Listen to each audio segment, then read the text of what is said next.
변방 목사의 아침 묵상 2023년 11월 24일 금요일 아침입니다. 오늘은 요한계시록 3장 1절로 6절 말씀을 통해서 4대 교회에 기회를 주신 주님, 이런 제목으로 말씀 묵상의 은혜를 나누겠습니다. 어제 목회사관학교 11주차를 마쳤습니다. 수고하신 교수님들께 감사하고 사관 생도들의 열정에 박수를 보내드립니다. 이제 졸업하시는 구기생들의 마지막까지의 열정은 감동입니다. 주님, 이분들을 축복해 주옵소서. 오늘은 금요 세미나로 장준순 목사님을 모시고 되는 목회라는 주제로 이 시대의 목회자가 어떤 정체성을 가지고 어떻게 목회해야 하는지를 함께 4주간 나누고 있습니다. 모두에게 소중한 시간이 되시기를 기도합니다. 오늘 웨이브리지 플랫폼 회의가 있습니다. 땡스기브 이전으로 사무실이 어수선한 가운데 사무실의 분위기를 바꾸어야 합니다. 책상도 빼내고 공간 구성도 새로이 하고 새로운 분위기로 새 출발해야 하는데 웨이브리즈만의 특별함을 입을 수 있기를 기도합니다. 이날 주님 어떤 말씀을 주실까? 본문에는 소아시아 7교회 중 5번째 교회인 4대 교회를 향하신 주님의 말씀이 나옵니다. 1절, 4대 교회의 사자에게 편지하라. 하나님의 7영과 7뼈를 가지신 이가 이르시되 내가 내 행위를 아노니 내가 살았다 하는 이름은 가졌으나 죽은 자로다. 우선 사대란 지역은 두아디라에서 남동쪽으로 약 50km 떨어진 곳에 위치해 있는 곳입니다. 주전 1200년 정도에 세워진 리디아 왕국의 수도였다고 알려지고 있죠. 삼면이 절벽으로 되어 있고 남쪽 한쪽으로만 통로가 있는, 그야말로 이 절벽, 완전히 절벽처럼 되어 있기 때문에 난공불락의 성으로 이름을 떨쳤고 군사적으로 그러다 보니까 매우 중요한 지역이지요. 거기에 가까이에 팍톨루스 강이라고 하는 곳에서는 많은 사금이 생산되어서 그 금을 통해서 부를 누렸던 그런 도시입니다. 이런 과정으로 해서 금화가 최초로 개발된 곳으로 전해졌고 금화를 보급하는 곳이기도 했습니다. 문제는 이제 이 4대라는 지역이 언덕 위에 있는 도시였기에 군사적으로는 매우 이점이 있지만 도시적으로는 공간의 제한이 있기 때문에 자연스럽게 그 언덕 아래에 새로운 도시가 생겼고 그 도시를 중심으로 해서 이제 또 새로운 문화들이 형성되면서 4대는 점점 그 명성을 잃어가고 쇠퇴의 길을 걸을 수밖에 없었던, 교회도 마찬가지, 4대 교회도 이러한 도시의 모습을 닮아서 서서히 쇠퇴해 갈 수밖에 없는 그런 형편이었다고 생각이 됩니다. 주님은 이런 4대 교회의 7영과 7뼈를 가지신 이로 자신을 계시하시죠. 주님이 성령을 통해 교회 지도자들을 인도하시고 통치하고 계시다고 하는 사실을 분명히 도시가 죽으니까 교회가 죽는다, 그 말도 안 되는 거죠. 그것은 세상의 방식이고 그 성령을 이끌으시며 7교회의 지도자들을 이끌고 계신 그 주님의 통치 아래서는 이 교회가 얼마든지 살아날 수 있다고 하는 상징적인 의미들을 보여주시는 것 같습니다. 통치자 되신 주님이 4대 교회를 향해서 뭐라고 말씀하시냐면 내 행위를 내가 안다, 이렇게 정의를 하시죠. 그러면서 그 아시는 주님의 눈에 비친 4대 교회의 오늘의 현실을 주님은 한마디로 내가 살았다 하는 이름은 가졌지만 죽은 자다, 이렇게 선언하고 있는 정말 치명적인 그 주님으로부터 완전히 그 책망만 받은 교회 중에 하나가 이 4대 교회입니다. 이 중심을 아시는 하나님이 그 행위를 통해서 그들을 죽은 자다, 이렇게 선언한 교회, 참 안타까운 거죠. 도대체 4대 교회는 그러면 주님의 눈에 어떻게 보였길래 죽었다는 이런 치명적인 진단을 받았을까? 분명 세상적 관점에서 살았다는 이름을 가진 교회인데 주님의 눈에는 죽은 것으로 판결된 4대 교회는 도대체 어떤 모습이었겠는가? 여기에 2절은 그 힌트를 줍니다. 2절, 너는 일깨어 그 남은 바 죽게 된 것을 굳건하게 하라. 내 하나님 앞에 내 행위에 온전한 것을 찾지 못하였노니. 4대 교회의 심각한 문제는 바로 하나님 앞에 온전한 것을 찾지 못했다. 이들은 사람들 보기에는 분명 많은 행위를 하면서 사람들에게 잘 알려졌던 그런 모습이 있었던 것 같습니다. 그래서 사람들이 보기에는 살았다는 이름을 가지고 있는 거죠. 과거의 명성이 있는 거죠. 그러나 하나님이 보실 때 이들은 과거는 어땠는지 모르지만 하나님은 중심을, 오늘의 중심을 보시는 하나님의 눈에 이들은 온전하지 못하다, 이렇게 판결이 나며 죽은 교회로 지금 진단을 받고 있는 것입니다. 이 말씀 안에서 하나님 앞에라고 하는 단어를 우리가 묵상하게 됩니다.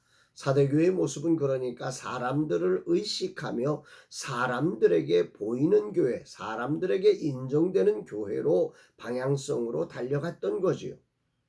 그러나 하나님 앞에는 온전하지 못하다, 죽었다, 하나님을 향한 시선을 잃어버린 교회다, 이렇게 진단할 수 있습니다. 하나님이 받으실 때는 그들의 예배가 토해낼 만한 것이었습니다. 그들 교회의 정체성이 정말 그야말로 우리 주님이 보실 때는 보여지지 않는 죽은 교회였다고 하는 거죠. 온통 시선이 세상을 향해 있는 교회였다는 거죠. 또 하나 이 사대교회를 보여주는 힌트가 4절에도 나옵니다. 4절 말씀, 그러나 사대에 그 옷을 더럽히지 아니한 자 몇 명이 내게 있어 흰옷을 입고 나와 함께 다니리니 그들은 합당한 자인 연고라. 여기 그 옷을 더럽히지 아니한 자, 그러니까 사대교회는 대부분의 성도들이 그 옷이 더럽혀졌다는 거지요. 이들은 죄와 타협된 교회였던 거지요. 여러 가지 이유로 이들은 죄와 타협되어서 세속화된 교회의 모습으로 주님이 보실 때 죽은 교회가 된 것입니다. 그러나 주님은 이들을 향해 끝이라 말하지 않으시고 이들에게 기회를 주세요. 3절, 그러므로 내가 어떻게 받았으며 어떻게 들었는지 생각하고 지켜 회개하라. 만일 일깨지 아니하면 내가 도둑같이 이르리니 어느 때에 내게 이르는지 내가 알지 못하리라. 여기 아주 중요한 단어가 주목됩니다. 생각하고 지켜 회개하라. 주님은 사대교회를 향해서도 기회를 주셨어요. 그리고 그 기회는 먼저 자신들이 받은 복음이 어떻게 전해졌는지, 그 은혜와 사랑이 무엇인지 그것을 생각하라는 것입니다. 여기서 시작된다는 거죠. 어떻게 받았는가, 어떻게 들었는가, 자신들의 자격과 능력으로 자신들이 하나님의 자녀가 된 게 아니라 우리가 하나님의 원수 되었을 때 그리스도께서 우리를 위하여 죽으심으로 하나님께서 우리에 대한 자기의 사랑을 확증해 주셔서 우리가 구원받았다고 하는 이 복음이 어떻게, 정말 그게 하나님의 사랑으로 우리의 자격을 뛰어넘는 죄인된 우리에게 다가오신 하나님의 놀라운 은혜로 되어진 것임을 이들이 생각해야 한다는 거죠. 이게 정말 교회가 살아나는 첫 번째, 교회의 정체성을 결정하는 아주 중요한 요소인 거예요. 우리는 늘 이걸 생각해야 하죠.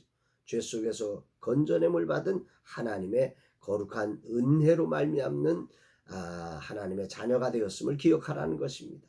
자기 아들을 내어주시니가 무엇을 주시지 않겠습니까? 이것을 생각해야 우리는 오늘이라는 시대에 세상과 싸워낼 수 있는 힘이 있는 거죠. 근데 사대교회는 여러 가지 핍박의 자리에서 세상의 기준에 맞춰가며 자기들에게 받은 은혜를 생각하지 못했던 것입니다. 오늘이라는 자리에 오늘이라는 환경만 받고 오늘이라는 세상만 받기, 세상 시선에 맞춰갈 수밖에 없었던 것입니다. 그래서 주님은 그들을 죽었다, 이렇게 말하는 거죠. 회복은 바로 그 주님의 은혜를 다시 한번 기억하고 생각하는 것에서 시작되어지고, 그것을 정립하고 그 말씀을 따라 순종되어질 때, 이 두 번째 단계죠. 이것의 은혜를 알았다면 말씀에 두렵지만 주저함을 내려놓고 지켜야 한다, 순종해야 한다, 말씀을 따라가야 한다. 그 말씀을 따라가면서 정말 우리의 죄악들을 주님 앞에 자백할 때 역사가 있는 거죠. 사도 베드로가 내가 밤이 맞도록 수고하였으되 얻은 것이 없지만은 말씀에 의지하여 그물을 내립니다 라고 말할 때 그가 하나님의 능력을 경험하듯 우리의 삶 속에 하나님의 말씀에 순종되어질 때 그런 능력을 경험하는 살아있는 교회가 되는 것. 그리고 마지막으로 이제 하나님 앞에 회개하고 돌아선 모습으로 하나님 앞에 회개할 때 진정한 하나님의 회복의 은혜가 다가온다고 말씀합니다.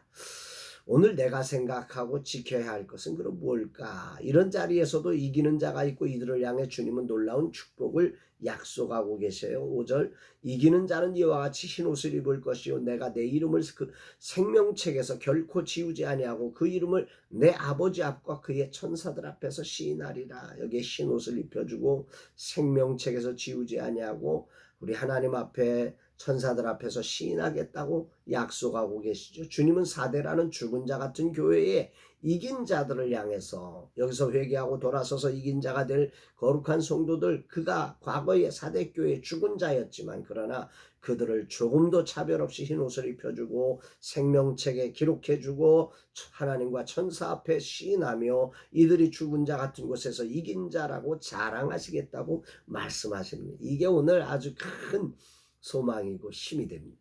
늘 넘어지고 흔들리고 연약한 나 같은 사람은 늘 이렇게 기회를 주시고 또 이렇게 주님이 붙들어서 정말로 이긴 자로 인정해주고 그 자리에 세워주시는 이런 주님이 너무 좋습니다. 이 주님께 정말 찬양과 영광을 올려드립니다. 오늘이라는 시간 내 모습이 세상의 시선에 맞추는 자가 아니라 철저하게 하나님의 시선을 의식하고 하나님 앞에 온전한 모습으로 발견되는 자가 되기를 기도합니다.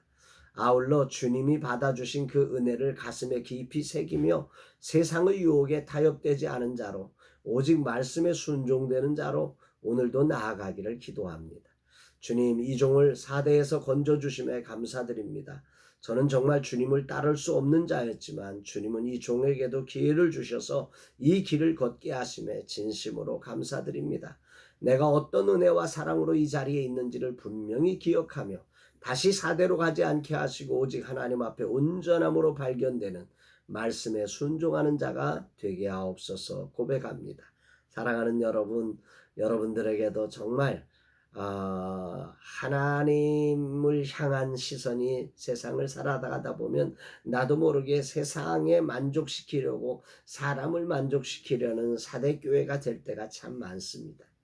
그런 속에 우리 주님은 그 사대교회에게도 기회를 주시며 이기는 자로 이 놀라운 영광의 자리로 초대하시는 이 하나님의 초대를 기억하면서 생각하고 지켜 회개해서 이기는 자의 자리에 우리 모두가 서게 되기를 주의 이름으로 축복합니다. 사랑합니다, 여러분.